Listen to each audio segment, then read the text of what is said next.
Welcome to Sports Lab Overtime. I'm Justin Baxley, joined by Alexis Vivanco and Luis Rodriguez. Guys, we're here. We're talking new head coach at the Florida Gators, Jon Sumrall. Probably not the name many of you were hoping to hear on Sunday morning. I think everybody had Lane Kiffin at the top of their wish list. But yeah, right. Lane Kiffin appears to be heading to Baton Rouge and maybe burning the boats on the way out of Oxford. There's a lot of reports coming out of there that he'll be taking much of his offensive staff with him. Probably will not be coaching in any games for Ole Miss the rest of the way as they prepare for supposedly a spot in the college football playoff. We've never seen a coach leave in the middle of something quite like that. That leads me, I guess, to my first question for you guys. I know Lane Kiffin was all the talk for the last 3 weeks to a month, basically since the day Billy Napier got fired. Let's just be honest about it. After seeing the reports coming out of Oxford, is there any level of feeling like maybe there's a bullet that has been dodged, Alexis Vivanco? I think with the way college football is now, specifically, Justin, I mean, like, it was kind of par for the course. I mean, to see what exactly was building up to Lane's fire, or not Lane's firing, but rather Lane's hiring at a premier prestige SEC program, as we'll call it. I think it was kind of like the beginning of the end, because you saw that Ole Miss didn't really have much say in the matter. I mean, they're willing to throw a blank check at whatever it took to kind of get Lane to stay on staff. Florida, of course, believing that they had a chance to even compete with Lane Kiffin in hindsight and what LSU has to offer from a resources standpoint. I think what makes it a little bit more disappointing is just, I don't think this is entirely Lane's doing. I just think the nature of the game has been so monetized and there's such a urgency that you can't wait till January to find a coach. You got to go now. You got to find something, reset everything, because now recruits have to find time to either stay with their commitment, flip their commitment. Guys who are already on the program have to either jump ship, hit the portal, or choose to trust in whoever they bring in next. And of course, like, these guys are getting paid a heck of a lot of money to perform for the program. There's no denying that. So I think Lane was kind of forced into a bad spot, I think, to a degree. Jon Sumrall was too. I mean, next week he's playing, I think, the North Atlantic Championship, something like that. The American Athletic Conference Championship. They're playing against North Texas, and those are two teams that are equally hungry, looking to potentially make the playoffs and squeak in as a 12 seed. I mean, there's not a lot that can be said regarding that stuff. I mean, you have to understand it's a business. It's just now Florida finds himself in a spot where they didn't get their pick of the litter. They didn't get. I don't even think they got their top 5 pick of the litter. You know, I think when Scott Strickland was kind of preparing to do his research and do his homework, obviously Lane was at the top of his you know, you're in the war room, you'll see it. That's name number 1. Maybe Jed Fish, maybe Jon Sumrall can squeak in as a top 5. Alexis Vivanco, I don't know that that's true. I don't know that that's true. I don't know that Jon Sumrall is not the number 2 name that was on that board. Listen, what Vegas would have you believe? Vegas would have had you believe that Jed Fish had a chance, James Franklin's name was somehow in the running.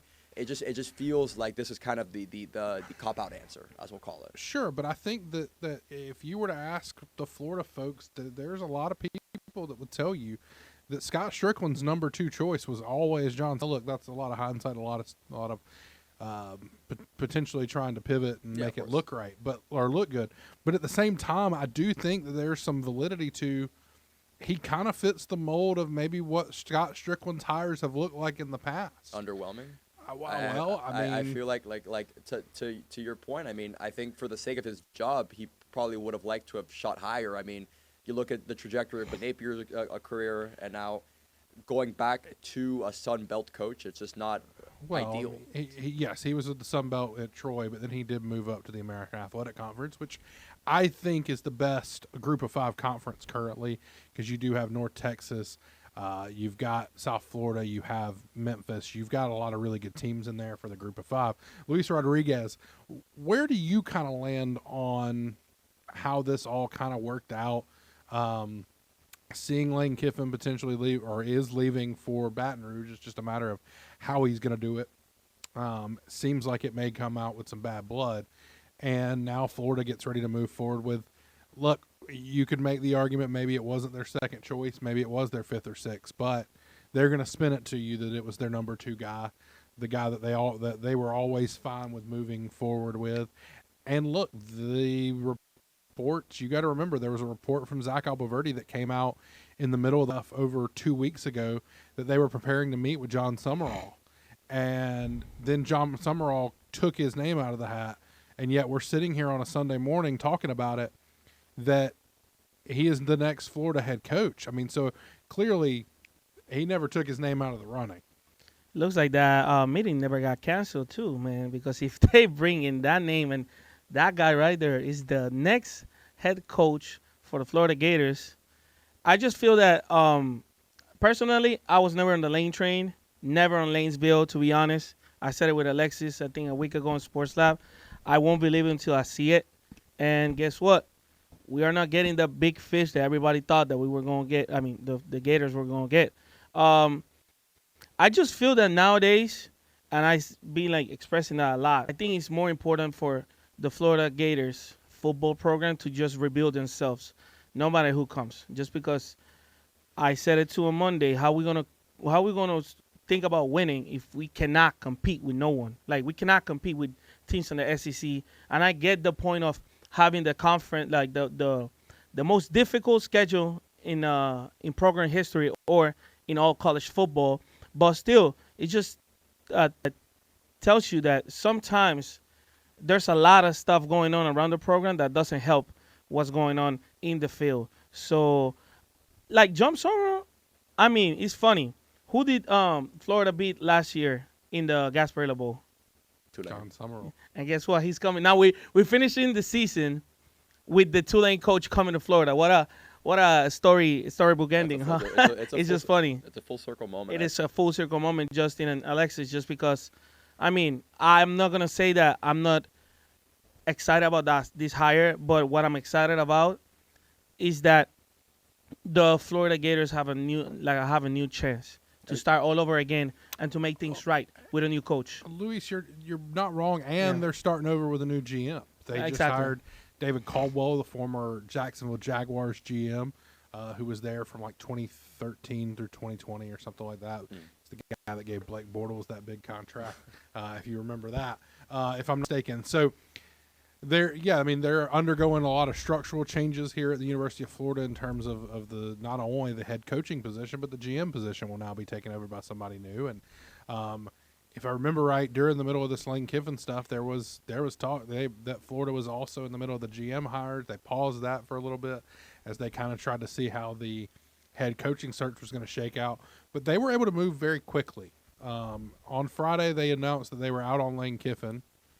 The fan base kind of revolted immediately. By Saturday night, we knew that Jon Sumrall was the leading candidate. Or, well, we really knew it Friday, but Saturday night we knew that Florida had either entered into an agreement with Jon Sumrall or there was at least some sort of MOU maybe in place. There was something there that we felt pretty confident that Jon Sumrall would be the next head coach of the Florida Gators.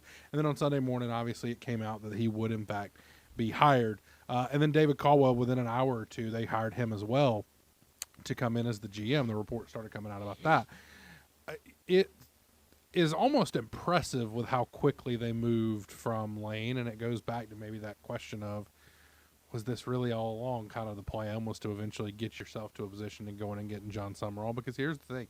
The numbers we were hearing from, various sources and places was that Lane Kiffin was offered $14.6 million to be the next head coach of the Florida Gators. Ridiculous.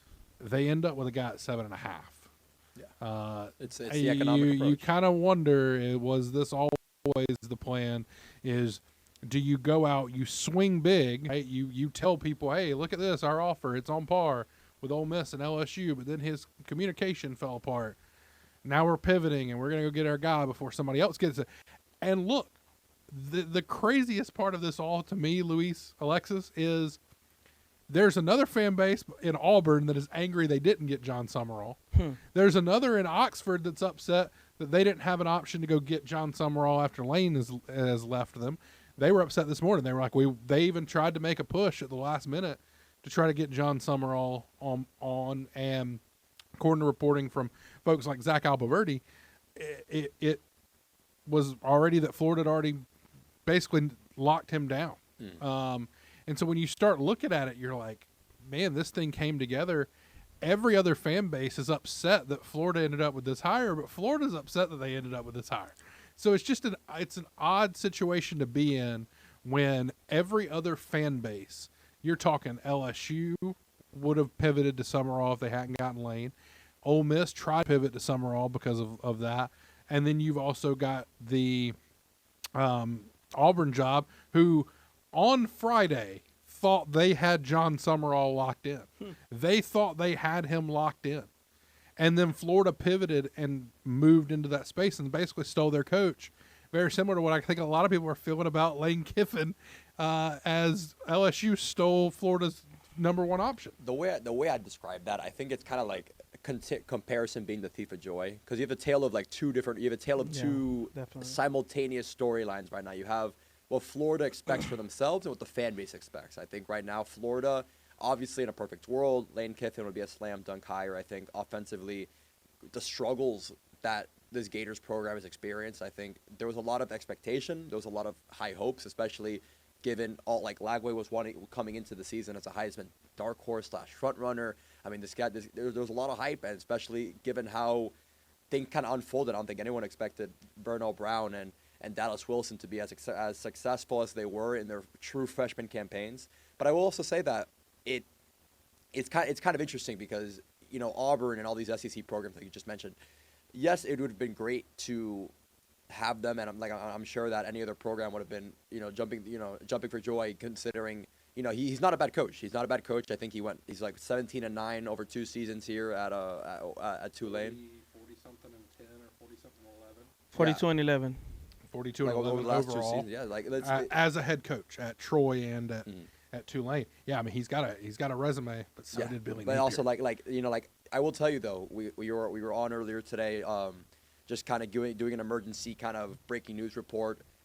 Kevin Winter along with Steve Russell were on the air, and the response was largely positive. Of course there were people that had their opinions, and everyone, there's you're always kind of holding out on hope.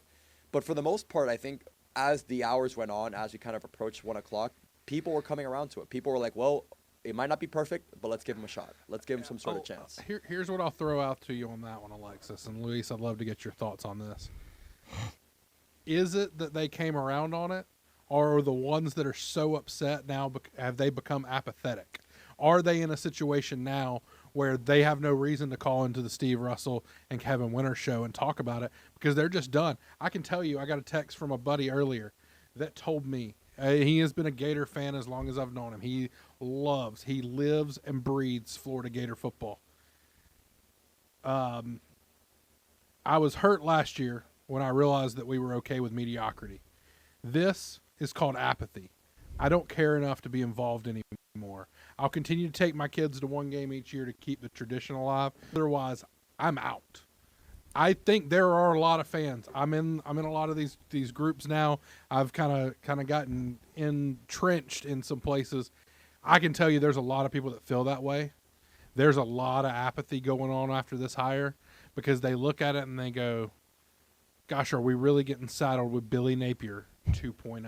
Why would you call the guy Billy Napier 2.0? Just because it's we had a bad experience with him? Yeah. To be honest with you, Justin, what does Florida has done in the last couple of years to be attractive for a big fish to come here? So it's I think we're having delusional expectations when it comes down to fan base. Of course, we want everybody to win. But I'm talking about the fan base wise. We just got to go day by day, man. I know that sometimes it's just difficult to just know that, man, we are not relevant and we are desperate to be relevant. And I think to your point, I mean, yeah. I'd also make the argument that this has already been a snowball effect, that who would want to come coach here given how negative the reaction is? Because to compare Florida and LSU for a second, the big talking point is you get more time to build a program here at Florida than you would at LSU. You get probably 3 years. That's the magic number we've been hearing a lot. Because there's a governor involved, and they have better resources. And plus Brian the Kelly president stuff, 9-3, and still managed to get fired. I mean, for me personally, I think Brian Kelly was never a good culture fit. I don't think he's a culture person at all. That's a different conversation for a different day. But for the most part, that was always a big talking point. But you turn around and you see the reaction and the initial pushback on Napier and just the way things have spiraled out of, because Napier was not in a great situation coming into the start of his tenure. I mean, of course, Anthony Richardson is a project quarterback. Yeah. Now that now with the beauty of hindsight, you kind of see that. Then you get Graham Mertz. Graham Mertz gets injured. You got to rely on a highly touted freshman quarterback that we knew had sparks of great potential. I mean, like those last few games down the stretch last season were electric. I think everyone can remember the LSU game last year. Yeah. And you're just watching watching a quarterback become a man, making the big time throws. Mm-hmm. You know, it might not have been a playoff worthy season, but it was a bowl worthy season. Of They course. came around towards the end. So now I see this now, and I see the general pushback. Like Zach Alpert a couple weeks ago broke the news that Florida was initially going to have that meeting with Summerall. They had him on a plane. They're gonna fly. They were killing Zach. They were killing him for that tweet. I remember that. And then all hell broke loose. Yeah. Like it was so bad that I'm not gonna say it probably led to the canceling of the meeting, but the pushback I think was so strong that it probably played a factor. Okay, let's keep things calm. Let's we'll regroup at a different time when things are a little bit more settle. Everything is like the water's calm down type stuff. Because unfortunately, this is where we're at right now. But you know what's funny, and I think it's gonna be a good thing. Like we starting off right. I remember what was the main reason that people didn't like Billy Napier, or they wanted they wanted him out of town. He was not willing to give play calling, and now reports said that Sumrall is gonna come with an offensive coordinator that's gonna call plays. So what makes you think it's gonna be the same? Like I don't think it's gonna be the same, but also we gotta let the river run his course. Summerall's a defensive guy though. Like it's a completely different thing. Like yes, he will have an offensive coordinator. Yeah. Of course, because he's a defensive guy. But Luis, I guess the bigger thing that I'm looking at is, and you guys have mentioned it a couple times now, is that why would people want to come to Florida? That's the kind of thinking that gets you multiple group of 5 coaches in a row, to be honest with you. I think that Florida is still one of the best jobs in the country. Whether you like it or not, the recruiting base alone makes it a top-tier job. The brand makes it a top-tier job. They are a top 10 team in NIL money. That makes it a top-tier job. You start looking at the facts that come along with what it means to be the Florida Gator head coach, it's still one of the best jobs in the country. But also tells you, Justin, that, my bad, also tells you that like recent history doesn't help the Gators get those big fish, coaches, just because of how, I would say dysfunctional. I don't want to use that word, but still, like the records and everything that speak to itself, and also like the lack of success with this program. I'm not gonna lie, I went to the Gasparilla Bowl last year, but I don't want to see the Gators play the Gasparilla Bowl. I want to see them playing the Orange Bowl or the Peach Bowl or play for the national championship. But that takes time. That takes time to build culture and have the talent just convinced that, you know what, we are able to win, because there's a lot of factors for the program to be good, Justin. And at the end of the day, I feel that a fan base got to stop being delusional and just keep it like day by day and just keep going and, be confident of this hire, man. That's it. Yeah. We'll wrap up here, but look, I think you guys are hitting on some things that a lot of the fan base is probably feeling. I think there's some level of you feel like you missed out on the big fish. You're now hoping, as Alexis Vivanco pointed out, you're hoping that some fans start to come around and they start to see that maybe this isn't as bad as everybody thinks it is. And like Luis said, there's no guarantee it's going to be Billy Napier 2.0, that you could have just found the next hidden gem coach. And so I'm thinking that, in some ways we will need to obviously continue to monitor the situation. We're going to have to continue to see what the staff, I think, is the big thing now, is what the staff ends up looking like. We'll be bringing you some more videos. We'll have Lauren McGill and a few others, Rob Rousseau, Nate Bilgray will probably be in tomorrow. We'll have the whole crew. You've gotten used to seeing them on the Sports Lab. We'll have them here on Sports Lab Overtime. We'll be talking all things Gator football over the next few days as we try to make sense, make light something of what's happening here as we get ready for the Jon Sumrall era at the University of Florida.